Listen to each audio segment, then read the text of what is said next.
नगर पालिका क्षेत्र गोपेश्वर में लंबे समय से आवंटित कुछ दुकानों और आवासों का किराया जमा न करने पर नगर पालिका ने कार्रवाई की और दुकानों के साथ आवासों को भी सीज कर दिया है। आपको बता दें कि नगर पालिका ने साल 2016 में दुकानें और आवास आवंटित कर रखे थे। वहीं प्रशासन की इस कार्रवाई के बाद गोपेश्वर के साथ साथ देहरादून में भी कड़ी निंदा हो रही है। वहीं चमोली प्रेस क्लब के अध्यक्ष ने इस कार्रवाई को बदले की कार्रवाई बताया है, तो वहीं श्रमजीवी पत्रकार यूनियन के इस कार्रवाई को बदले की भावना से की गई कार्रवाई बताया है। वरिष्ठ पत्रकार भागीरथ शर्मा ने कहा कि इस पर कार्रवाई को करने से पहले नोटिस जरूर जारी होना चाहिए था और कांग्रेस ने भी इस कार्रवाई की कड़ी निंदा की है।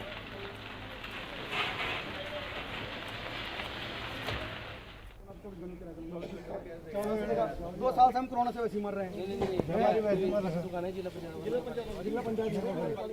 जी देखिए, पूरा मामला ये है कि 3 सालों से डीएम चमोली में है और उनके और कार्यों को हमें ज़्यादा उस पर नहीं कहना, लेकिन 3 सालों में एक भी प्रेस कॉन्फ्रेंस नहीं बुलाई गई, जबकि नियम है कि हर 3 महीने बाद प्रेस कॉन्फ्रेंस बुलाकर सरकार की जो कार्य हैं, अच्छे कार्य हैं, उनका प्रेस मीडिया के माध्यम से जनता पे रखेंगे। दूसरी बात, प्रेस उत्पीड़न समिति जो बनी है उसकी एक भी बैठक नहीं हुई है, उसका गठन को भी इन्होंने हिला हवाली करी है जो कुल मिलाकर।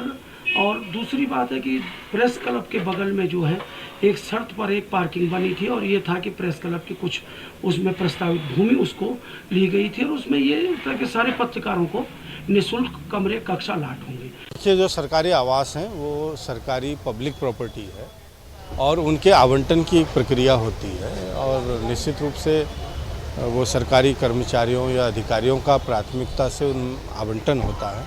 लेकिन कदाचित मामलों में आज नहीं, जब हम लखनऊ में होते थे तो पत्रकारों को लखनऊ में भी आवास आवंटित होते थे और उत्तराखंड में भी कई पत्रकारों को आवास मिले जो ज़रूरत के हिसाब से देखा गया।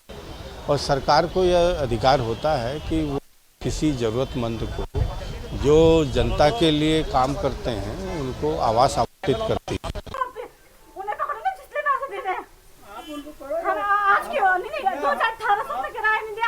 अभी क्यों आ रहे हो? 19 में आ जाते, हम नहीं करते दुकान, आते ही नहीं हम यहाँ पे।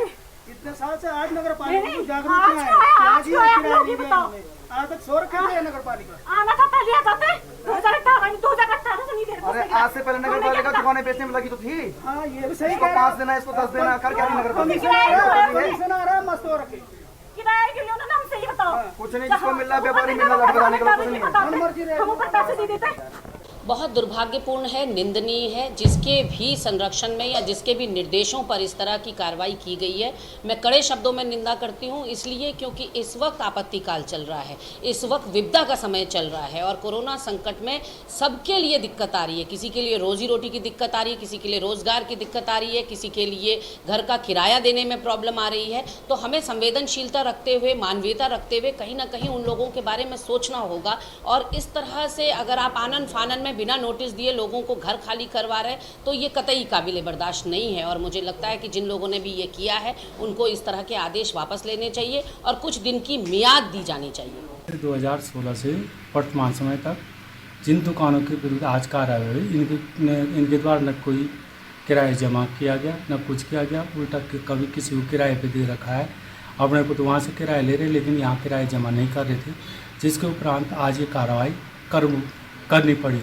दूसरी चीज़ यह है कि अब यह है कि जो गरीब व्यक्ति है, जो छोटी सी कमाई करके उस दुकान में चलाता है, वो तो किराया मालिक को दे रहा है, लेकिन मालिक हमको नहीं, नगर पालिका को नहीं दे रहा है। इसलिए आज नगर पालिका द्वारा ये कार्रवाई की है।